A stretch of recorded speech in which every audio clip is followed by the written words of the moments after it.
Hello students, आप सभी का बहुत बहुत स्वागत है कि आप सब लोग हिंदी पढ़ रहे हैं हमारे साथ। सबसे पहले आपकी यूनिट 1 कंप्लीट हो चुकी है। आपके सामने ये यूनिट 2 का फर्स्ट टॉपिक है। आइए स्टार्ट करते हैं। यहाँ सबसे पहले आप हेडिंग डालेंगे फर्स्ट, सिद्ध साहित्य। वज्रयानी परंपरा के सिद्धाचार्यों की वे रचनाएं जो दोहा तथा चर्यापदों के रूप में उपलब्ध होती हैं और जिनमें बौद्ध तांत्रिक मान्यताओं को वाणी मिली है, सिद्ध साहित्य है। समझ में आया? सबसे पहले वज्रयानी जो परंपरा है, सिद्ध साहित्य की एक शाखा वज्रयानी है।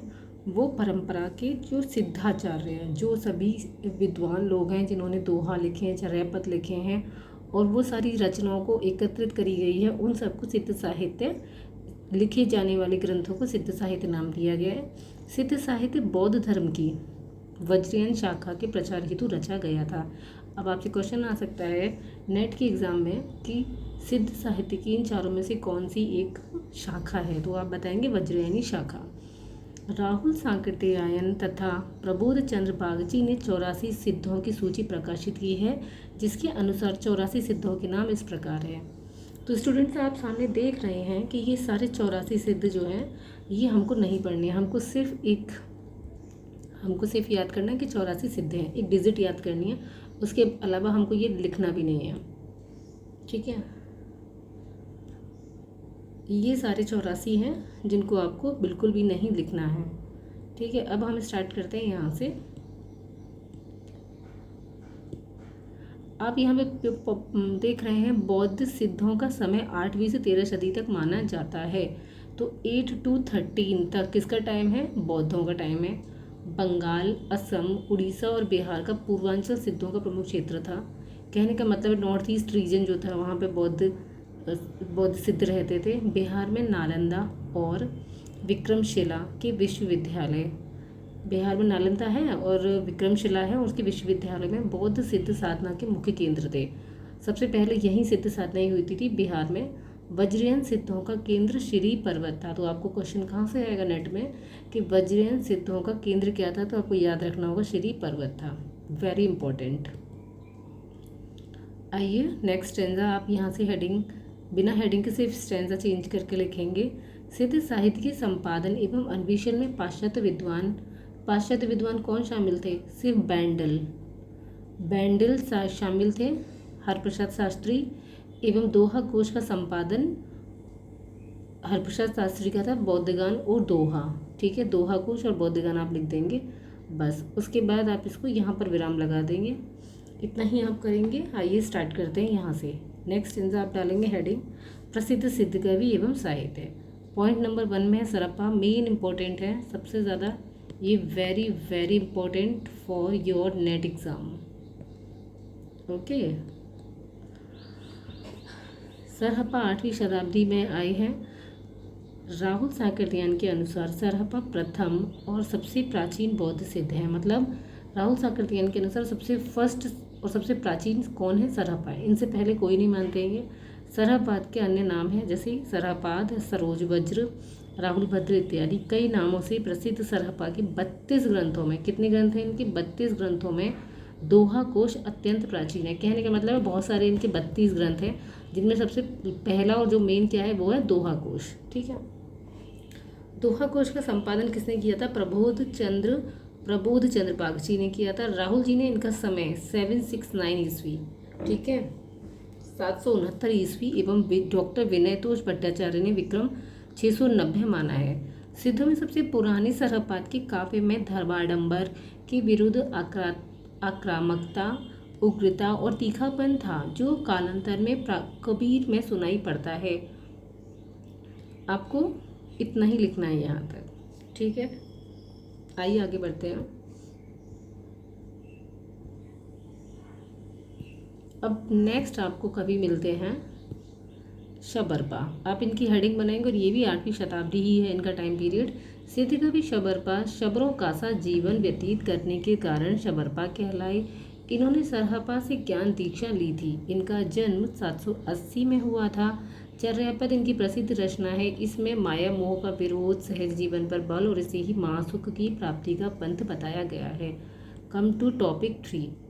पॉइंट 3 में है लुइपा, सेम 8वीं शताब्दी में है ये भी।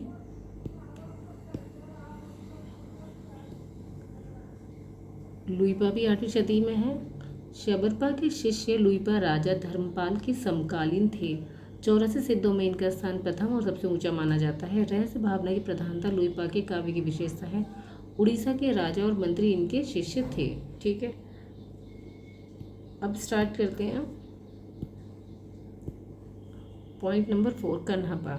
कन्हप्पा एक सदी और आगे है। यह 9वीं शताब्दी के कर्नाटक के रहने वाले हैं और एक ब्राह्मण परिवार से रिलेशन था इनका, और 820 ईस्वी में जन्मे थे। कन्हप्पा जालंधर पा के शिष्य थे और इनका रचित 74 ग्रंथों में अधिकांश दार्शनिक विषयों पर आधारित है। ये एक तरीके से दर्शन लिखते थे और रहस्यात्मक गीतों के कारण ये जाने जाते हैं।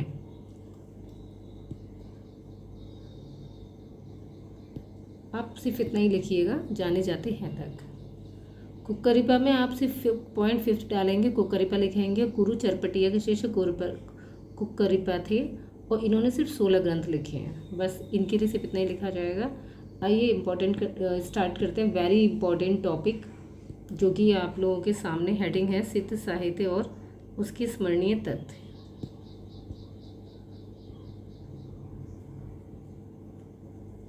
ये यूजीसी नेट का फेवरेट टॉपिक है। आप लोगों को ये सिर्फ फॉर्मेलिटीज़ नहीं करनी होंगी, आपको ये सारे पॉइंट आपको लर्न करने होंगे और हम अब बता देंगे अभी आपको टॉपिक्स में, नोट्स में कौन से लिखने हैं और नहीं लिखने हैं। ठीक है, तो ये आपके हो जाते हैं important point for UGC net. सिद्ध साहित्य में स्मरणीय तथ्य हैं। प्रथम बौद्ध सिद्ध एवं सिद्धों में सबसे पुराने हड़प्पा हैं 7वीं 8वीं शताब्दी के, सबको पता है। 84 सिद्ध कवियों में सबसे ऊंचा स्थान किसका है? लुइपा का है। सिद्ध कवियों में पांडित्य और कवित्व में बेजोड़ कन्हप्पा थे। सिद्ध साहित्य में रहस्य भावना पर गीत लिखने का कारण किसका? गीत कौन लिखते थे? कन्हप्पा लिखते थे। ये सिद्धों में सर्वश्रेष्ठ विद्वान और चुकोटी के थे। क्वेश्चन यहाँ से आएगा कि 84 सिद्धों में सबसे ज़्यादा विद्वान कौन थे? तो आपको याद रखना होगा कन्हप्पा। सिद्धों को विवाह प्रथा में अनास्था थी, किंतु गृहस्थ जीवन में आस्था का विरोधाभास मिलता है। मतलब आस्था थी भी गृहस्थ जीवन में और नहीं भी थी, दोनों तरीके की चीज़ें मिलती हैं। सिद्ध कवियों के नाम के आगे पा एक आदर्शार्थक शब्द है, जैसे सरहपा, कन्हप्पा, तो ये पापा जो आएगा यहाँ पे एक आदर्शसूचक शब्द है। तो हमारे यहाँ पे श्री नाम के आगे लिखा रहता है आदर्शसूचक शब्द, उसी तरह से आदर्श सूचक शब्द हैं।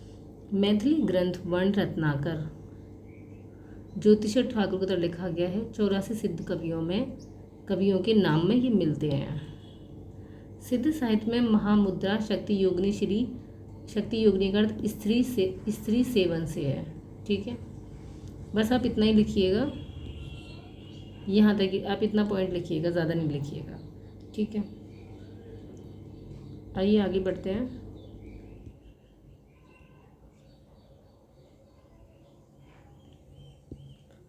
आगे आप सिर्फ यहाँ से ये पूरा पैसेज लिखेंगे बिकॉज जो कि बहुत इम्पोर्टेंट है। आप देख ही रहे हैं कि प्रसिद्ध सिद्ध कवि और काल रचना एवं अन्य, आपको इसी तरह से एक चार्ट रेडी करना होगा जिसमें आपको ये बताना होगा। आप ये पूरा ओवरव्यू जैसे लिख देंगे। सरहपा 7वीं से दोहा 7वीं और 8वीं शताब्दी, दोहा को चर्राकुट सरहपा का था। सबरपा भी 8वीं शताब्दी के, चर्रापा दिन का भी था। लुइपा 8वीं शताब्दी की था। सबसे 84 में सबसे ऊंचा स्थान किसका था? लुइपा का था। कन्हप्पा कैसे थे? दार्शनिक विषय पर लिखते थे, रहस्य भावना से भरे हुए थे कन्हप्पा। गोरखपा इनके बारे में सिर्फ 10वीं शताब्दी लिखिएगा। और डोम्भिपा के बारे में लिखेंगे योगचर्या, अक्षर द्वीपकोश और डोम्भी गीतिका। नेक्स्ट लाइन लिखेंगे आप यहाँ से। लक्ष्मी सागर वाजपेयी ने 8वीं शताब्दी से लेकर 13वीं शताब्दी के कवियों को समय इस प्रकार दिया है। नहीं, आप ये नहीं लिखेंगे, ये छोड़ दीजिए। आप सिर्फ ये एक चार्ट बना देंगे और आपका टॉपिक यहीं कंप्लीट हो जाता है। ठीक है, थैंक यू सो मच, और अच्छे से नोट्स बनाइएगा और आगे बढ़िए।